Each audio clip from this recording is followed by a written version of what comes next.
Hey everybody, it's Amy from 2X Farmstead, and I am just going to pop in real fast and show you a little thing. So if you've been following, you know that I am currently butchering up a bunch of pigs.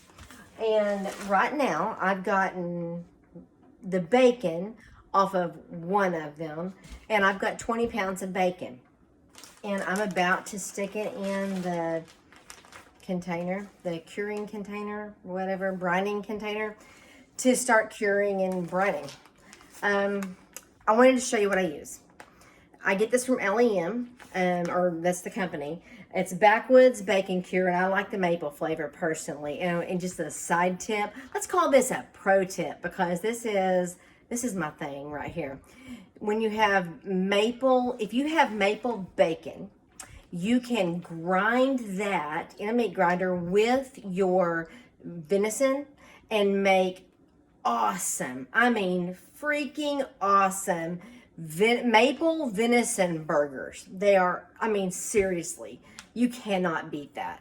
Okay, so, but I wanted to show you this. This stuff here, you can do it wet or dry.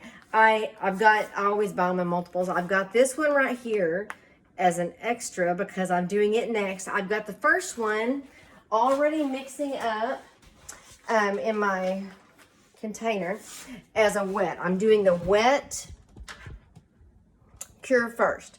So it will cure 20 pounds of bacon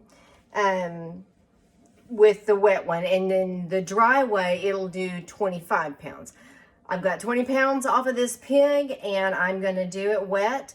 And all I have to do is get it all coated in this stuff, stick it in here, and in this bucket. I want to show you this bucket. Okay. Okay. This is my Brine Bucket. I also get it.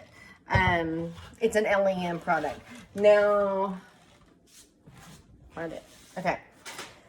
This little contraption right here is super cool. You see those ridges there? This thing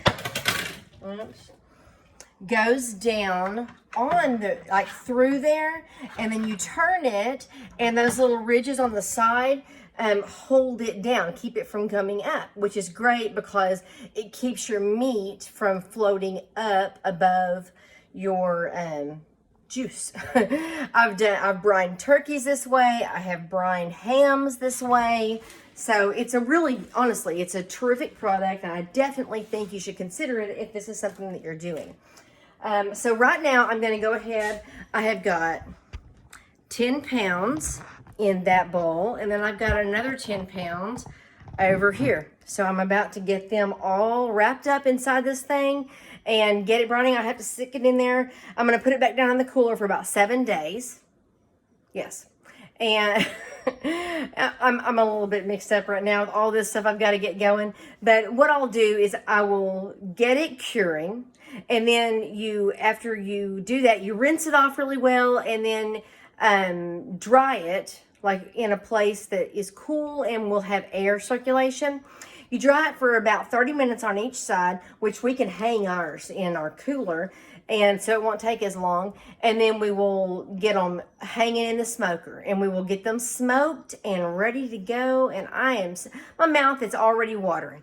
Like I'm practically drooling as we speak, waiting for this maple bacon. So this is a great way to go. I will put this up with links to the products on 2 Oaks Farm Talk on my blog.